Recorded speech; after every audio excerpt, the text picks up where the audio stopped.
हाँ जी, आप सबका नमस्कार। मैं अतुल शर्मा। आज जितनी भी कैथल के प्राइवेट स्कूल हैं, उन सब की तरफ से हम पूरी एसोसिएशन ने मिलकर एक अहम फ़ैसला लिया है। और सबसे पहले मैं वहाँ से शुरू करूँगा कि मालूम है, सभी को मालूम है, पूरे हरियाणा को मालूम है कि अभी बड़ा दर्दनाक हादसा हुआ है महेंद्रगढ़ में एक स्कूल के बच्चों के साथ। और हम सभी की सहानुभूति उस परिवार के साथ भी और उन बच्चों की फैमिलीज़ के साथ कि भगवान उन्हें इतनी शक्ति दे और इस हादसे को वो किसी तरह से इसको सहन कर सके और आगे जीवन में बढ़ सके। लेकिन देखिए, हादसे कभी भी, ये क्षणिक दुर्घटनाएं कुछ ऐसी हैं, ये बहुत बड़ा नुकसान है, इसकी कोई भरपाई नहीं है। लेकिन एक दुख की बात ये है कि एक ऐसे हादसे को, जिसमें ड्राइवर ने शराब पी हुई थी, शराब पीने की वजह से उस बस का एक्सीडेंट हो गया। उस वजह से अचानक से गवर्नमेंट ने सभी स्कूल्स जितने भी हैं, सभी स्कूल्स की बसें उठा ली हैं, सभी स्कूल्स की बसें इम्पाउंड कर दी हैं।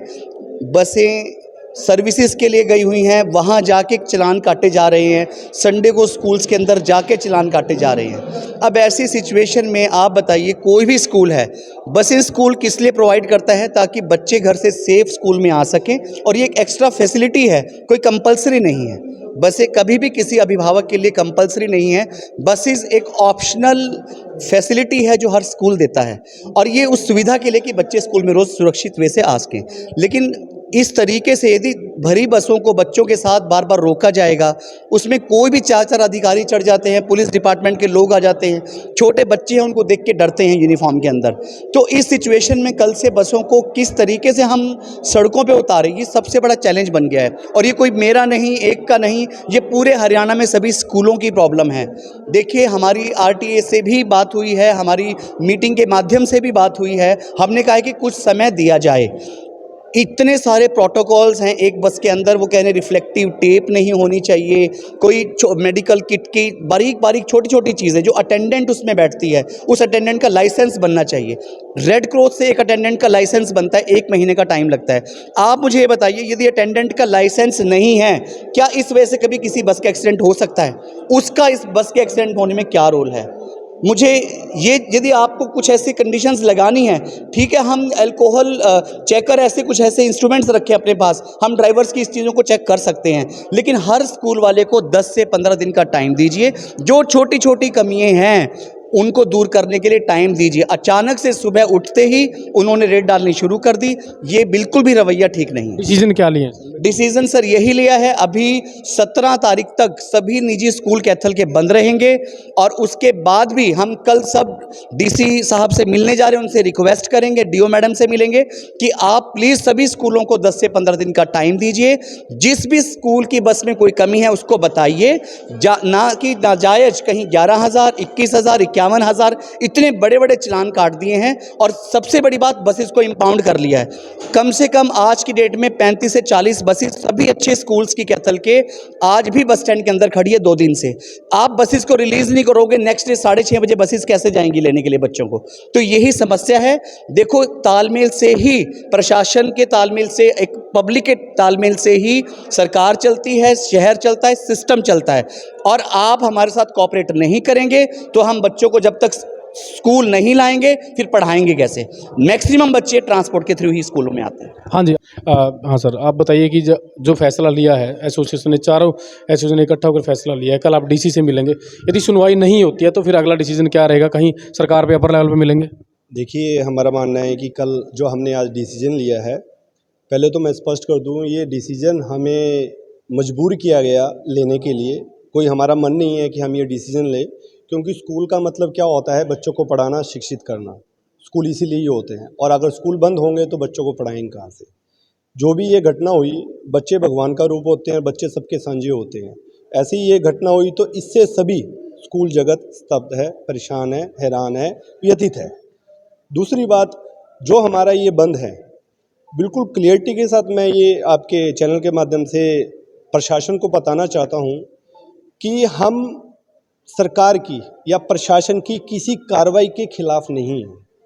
वो अपनी चेकिंग करे, इट्स अ रूटीन मैटर। होती है, पहले भी होती हैं, आज भी हो रही हैं, तो कोई नई बात हमारे लिए नहीं है। हम खिलाफ किस चीज़ के हैं? जो अव्यवहारिक और तानाशाही और मनमाने तरीके से जो वो बसों को इम्पाउंड कर रहे हैं और बसों के चालान भारी भरकम किए जा रहे हैं छोटी मोटी गलतियों के लिए, उसके खिलाफ हमें ये मजबूर होकर ये निर्णय लेना पड़ा। यदि डिस्ट्रिक्ट लेवल पर सुनवाई नहीं होती अगला कदम क्या रहेगा? देखिए, अभी हमने 3 दिन के लिए मतलब रोज़ दिखाने के लिए ये छुट्टियों का ऐलान किया है। अगर अभी भी हमारी प्रशासन की तरफ से तालमेल नहीं बन पाता है हमारा, तो हम इन छुट्टियों को आगे की तरफ भी बढ़ाएंगे। हम अनिश्चितकालीन के लिए भी परस्यू कर सकते हैं। दूसरी बात नेचुरल है कि अगर हमारी डिस्ट्रिक्ट लेवल पे कोई सुनवाई नहीं होगी तो हम हमारे सीएम साहब या परिवहन मंत्री उनसे मिलने की कोशिश करेंगे, उनका टाइम लेने की कोशिश करेंगे और अपनी व्यथा उनके सामने रखेंगे। क्योंकि मेरा मानना है कि जो भी मुख्यमंत्री हैं या परिवहन मंत्री हैं वो हमारे राज्य के राजा हैं और हम उनकी प्रजा हैं। अगर प्रजा को कोई दुख है, तकलीफ़ है तो राजा के आगे जाके ही रोएगा। अब उन्होंने देखना है कि इन चीज़ों को वो किस तरीके से हमें राहत देने का काम करते हैं। नमस्कार सर, मेरा नाम खुशीराम दलाल। आज सभी प्राइवेट स्कूल यहाँ पर इकट्ठे हुए हैं। हमने जो महेंद्रगढ़ में हादसा हुआ है उसके लिए हमने अफसोस प्रकट किया है, मौन रखा है हमने। और सरकार का जो तानाशाही रवैया है, इसके साथ साथ अधिकारियों का भी, जो कि बिना बात बसों को पकड़ रहे हैं। काफ़ी बसों के ऐसे भी हैं जिनके सारे डॉक्यूमेंट पूरे हैं, उसके बावजूद भी उनका चालान करें, उनको इम्पाउंड करें। हम मानते हैं कोई एक अपराधी है, उस अपराधी को आप सज़ा दीजिए, सभी को क्यों दे रहे हैं सज़ा उसको। हमने हमेशा सरकार के साथ सहयोग किया है और आगे भी सहयोग करने के लिए तैयार है। हमारी सरकार से और सरकार के अधिकारियों से निवेदन है, प्रार्थना है, वे हमारे साथ सहयोग का रवैया अपनाएं, तानाशाही रवैया ना अपनाएं। हम देश को ऊपर उठाने के लिए बहुत ज़्यादा हमने योगदान दिया है, आगे भी दे रहे हैं। इसका हमें ये रिजल्ट ना दे कि हम एक अपराधियों की तरह, एक गुंडों की तरह हमारे साथ बर्ताव किया जाए। हाँ सर। सबसे पहले तो मैं मीडिया साथियों को नमस्कार करता हूं, धन्यवाद करता हूं कि हमारी समस्या सुनने के लिए आप लोग यहां पर आए हैं। मैं सुरेश कुमार, नडांचल सीनियर सेकेंडरी स्कूल, एक जिम्मेवार साथी होने के कारण अपनी तरफ से जो सरकार के द्वारा खतरनाक रवैया अपनाया जा रहा है, इसके रोज स्वरूप पूरे के पूरे जिले कैथल ने निर्णय लिया है कि हम 17 तारीख तक स्कूल बंद कर रहे हैं। हालांकि ये एडमिशन का टाइम है, एक दिन भी स्कूल का बंद करना खतरे से खाली नहीं है। बड़ी समस्या आ सकती है, प्राइवेट स्कूल अपनी इसी उस पर टिके हुए हैं, लेकिन फिर भी स्कूल, प्राइवेट स्कूल बंद किए जा रहे हैं। तो हम डीसी साहब को मिलेंगे। अचानक ऐसा होता है कि फ्लाइंग आती है और बसों को उठाकर ले जाती है, पूछा ही नहीं जाता। तो इस तरह का जो रवैया सरकार का आया है, हम उन बच्चों के साथ हमारी संवेदनाएं हैं। हमारे बच्चे थे वो, लेकिन एक की सजा पूरे हरियाणा को इतनी बुरी तरह से दी जा रही है। सुरेश जी, मैं आपको बीच में टोकूंगा। आज से 10 साल पहले एक हादसा हुआ था साहा में और 14 बच्चों की दर्दनाक मौत हुई थी। संवेदनाएं उन बच्चों के साथ भी थी और उस समय भी एक स्कूल सुरक्षित वाहन पॉलिसी बनी थी। हर महीने मीटिंगें होती हैं, समीक्षा होती है कि स्कूल बसों में नियमों का पालन किया जाए। अब ये कोई अचानक से नहीं है, क्यों नहीं अब तक बसों में नियम पूरे किए गए, कारण क्या है? देखिए, ये एक बहुत बड़ा क्षेत्र है, ये हरियाणा है। इसमें कोई बड़ा स्कूल है, कोई छोटा स्कूल है, लेकिन मैक्सिमम जो अच्छे स्कूल हैं वो रिक्वायरमेंट कंप्लीट कर रहे हैं। अगर मैं इस एक्सीडेंट की बात करता हूं तो ये एक्सीडेंट एक ड्राइवर की लापरवाही से हुआ कि उसने ड्रिंक कर रखी थी। लेकिन हर स्कूल की बसें पास हैं, हर एक स्कूल के जो आउटडेटेड बसें हैं वो उन्होंने निकाल दी हैं। लेकिन इक्का दुक्का अगर थोड़ी बहुत उस पॉलिसीज से बाहर स्कूल जा रहे हैं, उनके खिलाफ कार्रवाई करनी चाहिए। हम भी उनको इन्फॉर्म करेंगे कि आप इस पॉलिसी के तहत काम करें। जितनी भी बसों की चेकिंग हुई है उनमें बड़ी भारी खामियां मिली हैं, नियमों की उल्लंघना पाई गई है। इसका कारण क्या है? जब स्कूल संचालक इस मामले पर एक हो रहे हैं कि हमारी बसों की चेकिंग की जा रही है, तो स्कूल संचालक इस बात पे क्यों नहीं होते कि हम बसों में नियमों का पालन करेंगे? देखिए, हजारों की संख्या में बसें हैं, 10, 20, 50 बसें ऐसी मिली जाएंगी जिसमें कोई प्रेशर का हॉर्न लगा हुआ है, किसी में फायर का वो सिलेंडर नहीं है। तो इतनी कोई ऐसी भी हो सकती है कि कोई स्कूल संचालक है जो कि बसों को चला रहा है और शायद उसने पासिंग नहीं करवाई है। उसकी भी वजह है, हफ्ते में एक बार पासिंग होती है और वो भी अगले दिन के लिए टरका दिया जाता है। मेरी मीडिया के माध्यम से ये संदेश देना चाहता हूँ सरकार को कि प्राइवेट स्कूलों के लिए मेरी हाथ जोड़कर प्रार्थना है कि लगातार पासिंग की व्यवस्था कर दी जाए, ताकि सभी के सभी स्कूल साथी अपने नॉर्म पूरे करके अपनी बसेज को पास करवाएं। बहुत वेटिंग करनी पड़ती है, लेकिन बस पास ही नहीं होती। स्कूल साथी भी क्या करें, ऊपर से एडमिशन का टाइम आया। हाँ सर, ये भी आप स्कूल संचालक हैं, आप प्रधान हैं, ये भी आरोप लगे कि आरटीए डिपार्टमेंट में कुछ कर्मचारियों के साथ कई स्कूल वालों की साँठ-गाँठ होती है, इसलिए जो है अनफिट बसें भी सड़कों पर दौड़ती हैं। और इस तरह का जब कोई हादसा सामने आता है फिर सभी की संवेदनाएं जागती हैं और कहते हैं कि हम नियमों का पालन करेंगे। पहले क्यों नहीं पूरा करवाए जाते हैं नियमों? सभी पत्रकारों को नमस्कार। ऐसा कोई नहीं है कि कोई भी स्कूल संचालक या कोई यूनियन की आरटीओ से मिलीभगत है। किसी के साथ भी कोई मिलीभगत नहीं है, किसी अफसर के साथ। और हम कोशिश करते हैं कि हमारी बसेज पूरी कंप्लीट रहे, लेकिन कुछ साथियों की थोड़ी लापरवाही से रह जाते हैं कुछ वैसे। लेकिन हम उसके लिए टाइम चाहते हैं कम से कम 10 दिन का, ताकि वो अपनी कमियां पूरी कर लें। अगर वो 10 दिन के अंदर भी अपनी कमियां पूरी नहीं करते तो प्रशासन जो मर्जी करे। और हमने जो छुट्टियां की है 3 दिन की, हमारी पूरी कोशिश है कि हम पूरे हरियाणा के अंदर 3 दिन की छुट्टी करवाएंगे। अगर इससे भी काम नहीं बना तो इसको आगे और बढ़ाएंगे। एसोसिएशन कोई ऐसा भी फैसला लेगी कि स्कूल संचालक अपने लेवल पे आगे इस तरह की कमियां ना रहें, इस तरह की कोई बड़ा हादसा ना हो, कोई इस तरह की लापरवाही सामने ना आए, अपने लेवल पे कोई अपनी नैतिकता के आधार पर एक अपना आचार संहिता बनाएंगे कि नियमों का पालन किया जाए? सर, हम ऐसा कोशिश करेंगे पूरे स्कूल वाले, जितने भी निजी स्कूल हैं, कि हमारे ऐसे हद से ना हो जो ये घटना घटी है। हम सभी को इसका बहुत दुख है। जिसके बच्चे थे उनको भी बहुत दुख हुआ है, हमने उनसे भी ज़्यादा दुख हुआ है, वो भी हमारे बच्चे थे। कोई भी स्कूल संचालक ये नहीं चाहता कि मेरे स्कूल के बच्चे का छोटा सा भी नुकसान हो, लेकिन कई बार कोई हानि हो जाती है ड्राइवर की वजह से, लेकिन भुगतना पड़ता है सभी को उसको। लेकिन अब पूरी कोशिश करेंगे, अगर अब भी कोई स्कूल संचालक साथी अपनी कमियां, बसेज की कमियां पूरी नहीं करेंगे, वो खुद जिम्मेवार होगा। जी नमस्कार प्रधान जी। आज हम एक ऐसे संवेदनशील मुद्दे बात कर रहे हैं जहां पूरे देश की संवेदनाएं उमड़ पड़ी हैं। मासूम बच्चों की मौत हुई है और ये 10 साल में बड़ा हादसा है। दूसरा, इससे पहले 14 बच्चों की दर्दनाक मौत हुई थी। उस समय भी 2-3 महीने तक लगातार अभियान चला था, फिर मामला ठंडे बस्ते में चला गया। आज फिर वही स्थिति है और अचानक कार्रवाई से स्कूल वालों को भी परेशानी हो रही है। तो क्या समाधान देखते हैं इस मुद्दे पर आप? सर, पहले तो मैं कैथल खबर के दर्शकों को नमस्कार कहना चाहूँगा। दर्दनाक हादसा है, संवेदनाएं साथ हैं।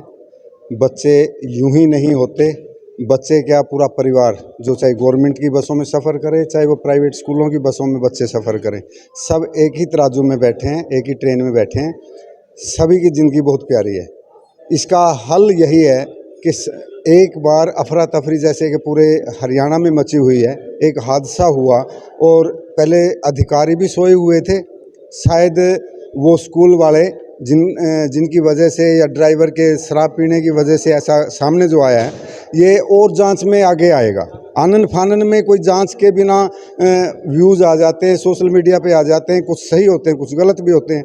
सर, जहाँ तक कमियों की बात है बसों में, बस रोड पे चलती है, वो कोई खड़ा हुआ नहीं है कि उसमें कैमरा है। कई बार तारें टूट जाते हैं, हिल जाती हैं। रात को बाहर खड़ी होती हैं बसें, स्कूलों में भी खड़ी होती हैं, उनके आंगन में चोरी हो जाते हैं कैमरे, अक्सर देखने में आया। और बड़ा भारी बजट फिर स्कूल वालों को फेस करना पड़ता है। इसके बारे में मैं कहना चाहूँगा कि हमारी एसोसिएशन ने कल 2 मिनट का मौन भी रखा है, संवेदनाएं प्रकट की हैं और हम साथ भी हैं, क्योंकि हमारी रोजी भी है। ये केवल ये नहीं है कि बच्चों की सुरक्षा का मामला, हमारी रोजी भी है और सुरक्षा का मामला भी है। पुरजोर समर्थन करते हैं उनकी सुरक्षा का, लेकिन बेवजह तंग करना। आज संडे का दिन था, मिस्त्रियों के यहाँ बसें खड़ी थी, कैमरे लगाए जा रहे थे, ठीक किए जा रहे थे, जो रात बिरात में चोरी हो चुके थे। लेकिन आरटीए की गाड़ी आती है, ना उसमें ड्राइवर है ना उसका मालिक पास में, बाहर से ही चालान पहले बना दिया और इम्पाउंड लिख दिया गया। बच्चे भी नहीं थे? बच्चे, आज संडे है सर, बच्चे तो थे ही नहीं। मिस्त्री ठीक करने के लिए गाड़ियों को बुलाया गया था और उसमें खड़ी गाड़ी का, जबकि कुछ उसने देखा नहीं, उसके बाद चालान कर दिया। और इम्पाउंड भी किस बात पे किया कि आपके पास एक तो वो किट नहीं है दवाइयों की किट दिखाई उनको आकर के, और दूसरा उन्होंने एक ऐसा वो प्रेशर हॉर्न है, सर प्रेशर हॉर्न से कहाँ कोई एक्सीडेंट होता है। मैं तो एक बात कहता हूँ, आउट ऑफ वे मैं कहना चाहता हूँ इसके बीच में, अगर आप कुछ ऐसा हॉर्न इस्तेमाल नहीं करते, आगे से हटते भी नहीं हैं चीज़ें, उसका वो भी एक दुर्घटना का कारण बन सकता है। लेकिन गाइडलाइंस हम फॉलो करेंगे, हम ये नहीं कहते कि फॉलो नहीं करेंगे, लेकिन इस तरह का दुर्व्यवहार सर, उन्होंने का आंसर था हम तो गाड़ी उठाएंगे ही उठाएंगे, हम तो स्कूल के अंदर से भी गाड़ी उठा के लाएंगे आपकी, जो गाड़ी रोड पे चल ही नहीं रही, खड़ी है, मिस्त्री ठीक कर रहे हैं। सर इस तरह का दुर्व्यवहार तो लगता है कि तालिबानी रवैया। मोटी मोटी संक्षेप में बताइए कि जो 2 दिन में कार्रवाई हुई है, जो आप लोगों को न्यायोचित नहीं लगती, वो क्या क्या कारण उन्होंने किए हैं जो आप लोग विरोध कर रहे हैं उसमें? सर न्यायोचित हमें ये नहीं लगता कि आपका उसमें क्या नाम है, पानी का वो नहीं रखा हुआ है, आपकी दवाइयाँ हैं पन्ने में क्यों है, स्पेशली क्वेश्चन था आज का, आपकी दवाई पन्ने में क्यों है? अरे किट में रखी है, किट के अंदर पन्ना है ताकि बारिश से और से ख़राब ना हो। दवाइयाँ सही पाई गई। जहाँ कहीं हम कहते हैं भाई बसें एक्सपायर हो जाती हैं, हम उसका समर्थन नहीं करते। हमने पहले भी कहा है, मीडिया में भी कहा है, राम अवतार शर्मा ने भी कहा है, सब ने कहा है, स्टेट प्रेसिडेंट जितने भी सब ने कहा है, हम उनका समर्थन नहीं, ना उनके साथ खड़े हैं। लेकिन जो बेवजह तंग करते हैं कि इस नाम पे आपकी किडनी है, ऊपर से फरमान आ गया, बोलते हैं हमें नहीं पता जी ACS का या उनका फरमान है, हमने तो बसें उठानी ही उठानी है चाहे कुछ भी नहीं है। तो इस तरह का ये रवैया गलत है।